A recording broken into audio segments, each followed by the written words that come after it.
So a couple months ago, I made a video about that old classic Australian tween drama, H2O Just Add Water. Arguably one of the greatest shows ever made, okay? But yeah, sure, you guys just Game of Thrones to do. Now, after making that video, a lot of people told me that there was this kind of like H2O sequel series that came out just a few years ago. And I mean, when I heard that, okay, let me tell you, I almost remembered what happiness felt like. And so this week, I figured it'd be kind of fun to take a look and see what kind of wacky adventures these mermaids are gonna get into this time with the 2013 masterpiece, I assume, Mako Mermaids. But before that, really quick, this video is sponsored by Audible. If you don't know what Audible is by now, Audible is an online service that lets you download audiobooks, audio newspapers, and just like all kinds of spoken word entertainment. Right now, if you sign up with my link, audible.com/Alex Meyers, or text my name, Alex Meyers, to 500-500, you can get a 30-day free trial where you get one free audiobook and 2 Audible original programs. Now, Audible originals are exactly what they sound like. Audiobooks are some kind of like audio entertainment thing that you can't find anywhere else, or exclusive versions of books like The Adventures of Tom Sawyer read by Nick Offerman, for example. And once you've signed up, you continue to get one free audiobook regardless of price and 2 more Audible originals every month for just $15. Now, a lot of these audiobooks are between $15 and like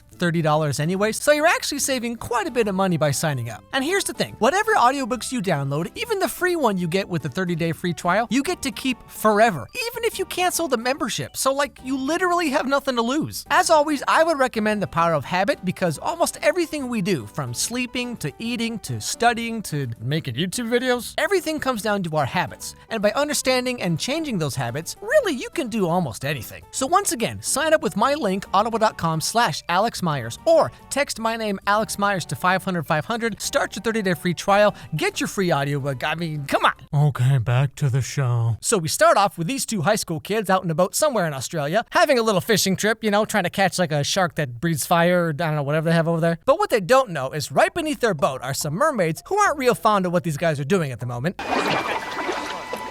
Land people, can you imagine living without a tail? Let's give them a hand catching something. We can't do that. We're meant to scare the fish away so none of them come close to the island. Serena, we're stuck on land patrol. Let's have some fun. So the mermaids' master plan of mischief is to pull on these guys' fishing lines to make them think they caught a fish. But then, here's the twist, they give them a fish anyway.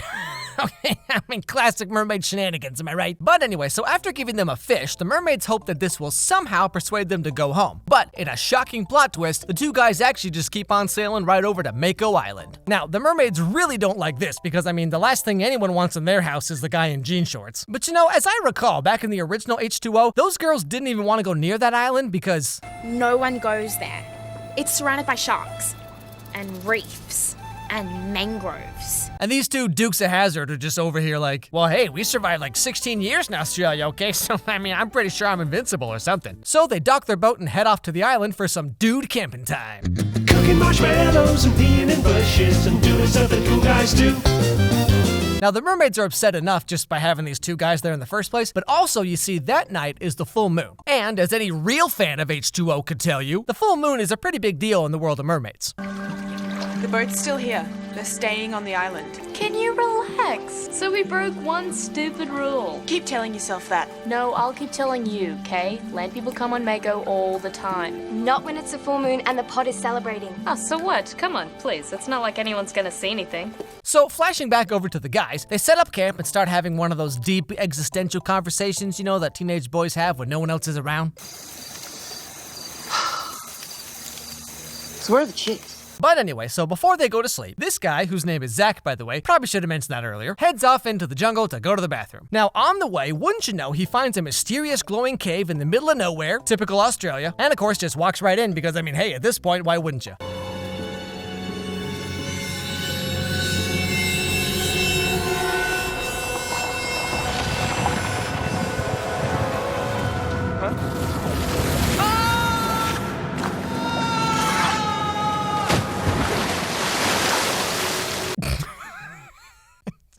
I mean, Sure. So Zach falls into the mermaid's little pool thing while the full moon is shining on it, and we all know what that means, but we'll talk about it later. For now, the mermaids take a very conveniently unconscious Zach out to the beach and just kind of leave him there, which at first I thought was kind of a weird thing to do, but based on everything I've heard, it seems like blacking out and waking up on a random beach somewhere is just kind of like a typical Australian pastime. Anyway, so back with the mermaids, one thing you need to know is that these three are kind of like mermaids in training or whatever, and the boss mermaids aren't too happy about what just happened. We have to tell the pod.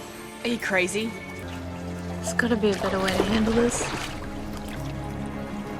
You let a boy into the moon pool? Girls and boys hanging out unsupervised? Well, congratulations, now you're all pregnant and Jesus is crying. We didn't let him in, he fell. Stop lying. We're not lying, we didn't do anything.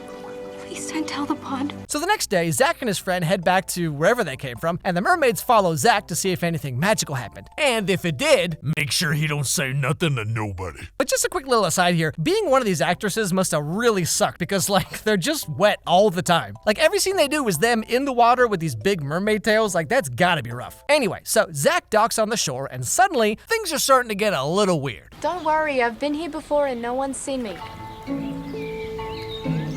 I happen to like watching land people, okay? Now can we have some shush?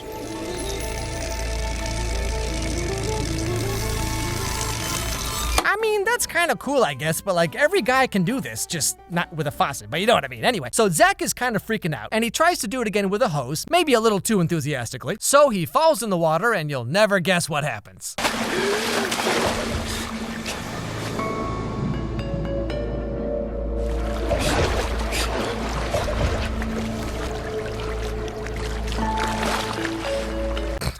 I'm sorry. I just love their faces here. Ah, crap. He's a mermaid. Now what do we do? Oh, sweet Lord. You seen the abs on this guy? He can swim in my moon pool anytime. Hey, you guys ever wonder, like, if there's only women mermaids, how are we even here? Like, are we mammals, or how does any of this work? Now, seeing all of this, our three mermaid girls head back to the moon pool to try and figure out what they should do about everything that just happened. But when they get there, they find out that news travels pretty fast in the mermaid world. You broke so many laws. We didn't mean to. We didn't want the boy to get powers. The boy and the island are connected. The pod must leave. Where will we go? The pod is going. None of you may follow. You've all been cast out. Okay, but like, how is this a bad thing exactly? You let a boy in the moon pool, so we're all gonna leave, and you three have this entire Paradise Island all to yourselves. Ha! That'll teach you. I mean, like, really though. Okay, so one boy has mermaid powers now. How bad could it possibly be? Zach?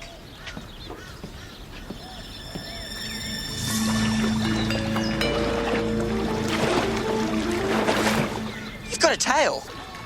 Check this. Yeah, okay, I see your point. You know, thinking back to the first H2O series, when those girls got their powers, they were like, We've got to keep this a secret from everyone. We could end up dissected or in the circus or something. So this secret, it's just between the three of us? Our secret. But then Zach over here's been a mermaid for like, what, 30 seconds? And he's just like...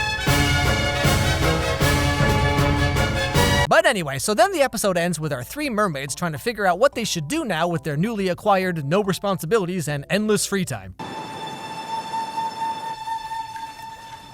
Where will we go? We're not going anywhere. We're gonna put this right.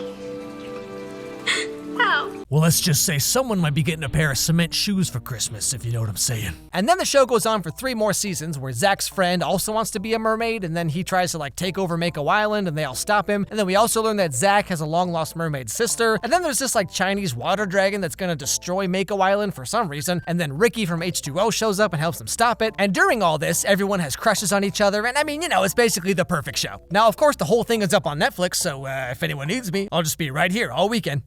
So I just thought, like, you know, before we go into full-on Halloween mode, I thought it'd be fun to go back to Australia for a little bit and just kind of finish up the Mako Mermaid series because, you know, I watch and talk about a lot of shows and movies. I mean, you know, more or less they're all kind of the same, but it's like guy and girl fall for each other that have no business being together, or a girl falls for vampire, or guy gets superpowers, or what, you know, you kind of run into the same stories a lot. And so with the Mako Mermaid series, it's like, you know, yeah, you got your love triangles and you got your teen angst and all that stuff, but you also got people that just turn into full-on mermaids, you know, like it's just so far removed from everything else I talk about. It's like, you know, this is really different. I mean, it barely makes any sense at all, but still, you know, you just gotta ask yourself, like, H2O, Mako Mermaids, like, is it a great show or the greatest show? But yeah, back when I did H2O, everybody said like, oh, you gotta check out Mako Mermaids. And I was like, I should probably get around to doing that. But then September came, and then, you know, we had like 13 Reasons Why, and then we had just other stuff kind of got in the way. So I figured, you know, okay, before we get into full-on holiday mode, you know, let's finish this up. Because I mean, you know, October's gonna be really something, because I got 2 Halloween things planned, and then of course we got Nancy Drew starting on CW, and we got Riverdale starts again, and you know, you better believe I'll be right there. So, you know, October's already pretty full. So I thought, okay, before we get into full-on new show, new everything, let's do Mermaids, because I mean, is this not the greatest show ever made, guys? Come on. Anyway, thank you so much for watching. Don't forget to subscribe. Don't forget to ring that bell so you don't miss any videos from me. Follow me on Twitter. Let me know what was your favorite part of the video, or what video you want me to do next, or just say hi. That's fine too.